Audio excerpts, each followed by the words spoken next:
So, government has invited us for a public consultation regarding the white paper on citizenship, immigration, and refugee protection. So Tina, so we focus on two of these reforms namhlanje, then some other times we focus on the remaining. So eso besifocus kuzo namhlanje is refugee protection policy reform and the citizenship and naturalization reform. So refugee protection policy reform ikhuluma ngokuthi first safe country principle, also known as a route-based approach. So i-first safe country principle briefly nje ikhuluma ngokuthi if masithi you're a refugee, you have to go to the first safest country before like you go to a third country or to a second other country, understand, to avoid ukuthi abantu ababhaya bathi baya maybe eSouth Africa bajampe amanye ama-country a-functional. So guiding i-first safe country principle seeks to prevent the secondary movement of asylum seekers. Njengoba ngishilo ukuthi seeks ukuthi ivimbe abantu ukuthi bamove to other countries where akhona ama-safe countries around where they are. So making it mandatory for claims to be in the first country reached, to be in the first safe country. So if umuntu wants to apply for refugee status or asylum, may apply to the nearest safe country to avoid ukuthi abantu ababhaya bathi baya eSouth Africa or abantu ababhaya bathi baya eBotswana, like to avoid ukuthi ama-refugees or ama-asylum seekers baya endaweni specific, despite ukuthi ikhona indawo right for bona as ama-asylum seekers. So that thing is to prevent picking and choosing South Africa as a preferred destination while passing other safe countries.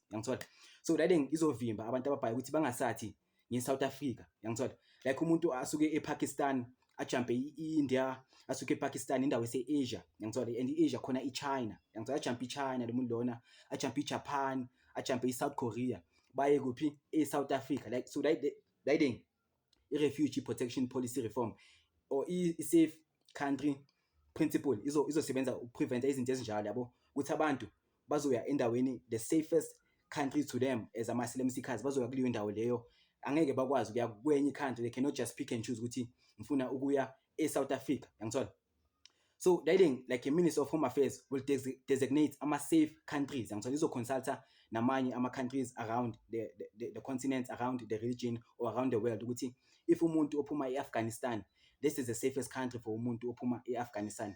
If umuntu ophuma maybe eKenya, this is the safest country for umuntu ophuma eKenya, understand. Angeke akwazi ukujumpa maybe Tanzania for example ahambe eSouth Africa because ufuna ukuya eSouth Africa, or ahambe aye eUganda, because maybe ufuna ukuya eUganda despite ukuthi lo muntu lo akhona amanye ama-countries are-safe angamthatha as an asylum seeker.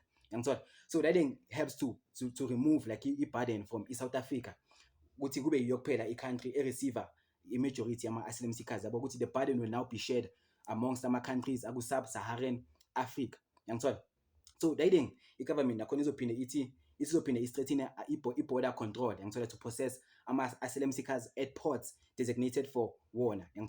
So nokuthi ama-asylum seekers angene in the country then they seek asylum, bazosika asylum kuphi at the ports or at the borders are designated for yona that specifically. So umuntu bengafika before angena in the country bazomprocessa lapho to prevent i-backlog, because manje there is i-backlog ebhaya yama-asylum seekers in which they're still waiting to be processed ukuthi babe ama-asylum seekers mara sebakhona in the country. So i-government izokwazi ukusebenza ne-Interpol, International Police, to enhance i-security and to improve ama-biometric verification and to share real-time intelligence. Ukuthi manje sesebenzisa namanye ama-countries ukuthi if masithi there is maybe something ezodinga ukuthi abantu babe ama-refugees vele, maybe is a war or ama-sanctions, like maningi ama-factors angakhoza ukuthi abantu kube ama-asylum seekers despite i-war. Because njengaseZimbabwe bangaba sanctiona economy yakhona i-collapse, ngaba maybe ne-disease or like ziningi nje ama-social factors angalida ukuthi abantu babe ama-asylum seekers. So i-government izosebenza nawo amanye ama-countries ne-international police to ensure ukuthi abantu abazayo ku-country yethu abantu vele aba-right, izinto zabo semthethweni, and i-South Africa is the first safe country eseduzane nalabo bantu. Akusuthi abantu laba basuka endaweni e-different. So leli ngaphinde bayibiza ngokuthi i-route-based approach. Ukuthi labantu laba i-Minister of Home Affairs izodesign ukuthi if wena uphuma eKenya, this is maybe you're from the north, so kahle kahle considering the route ozoyithatha, so this is the safest country. If uphuma from the east, this is the safest country for you. This kule route le, this is the safest country for you. If uphuma from the west, this is the first safe country, yangithola. To avoid njengoba ngishilo ukuthi abantu basikhethele ukuthi mina ngifuna eSouth Africa despite ukuthi akhona amanye ama-countries are safe for bona as ama-refugees, yangithola. Then the second one is citizenship and naturalization reform.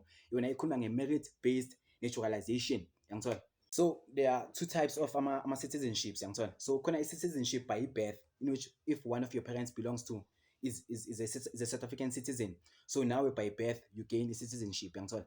Then khona i-citizenship by soil, meaning ukuthi neither of your parents are South African, mara you were born in the soil of South Africa. You will not get citizenship immediately, mara you can have to wait for naturalization, then you can apply for citizenship, yangithola. So nakhona naturalization has to align with national interest, it has to align nama-economic priorities, futhi it has to align ne-social development goals, yangithola. Nokuthi ama-individuals azothola ama-citizenships kumele abe ne-long-term commitment to the growth of this country. Hayi labantu laba abase-Addington abalwa nama-native ukuthi thina akumelanga sibe-educated mara bona kumele babe-educated, yangithola.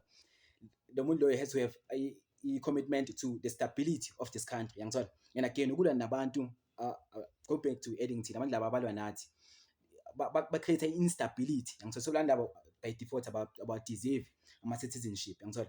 Nokuthi they have to care about the prosperity of this country, yangithola.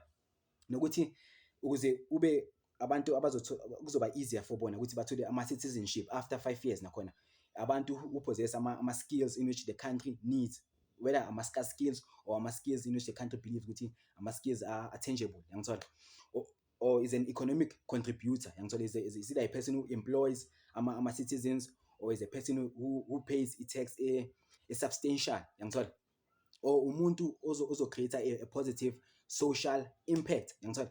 Hayi labantu laba base-Addington abalwa nama-native ukuthi that's a negative social impact, ukuthi thina abantu ama-citizens should not be educated, mara bona abantu labaya who are undocumented, bona most of them baba-educated, which is a negative social impact, yangithola. So i-government or the Department of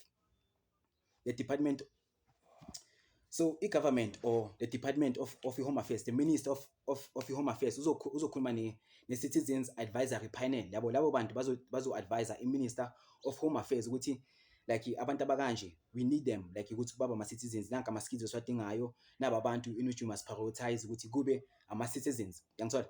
Then i-government iphinde ikhulume ngama non-economic pathways to become a citizen, yabo ukuthi if you want to become a citizen with non-economically, you have to ukuthi ushade, and then after 5 years when your spouse can gain citizenship, yangithola.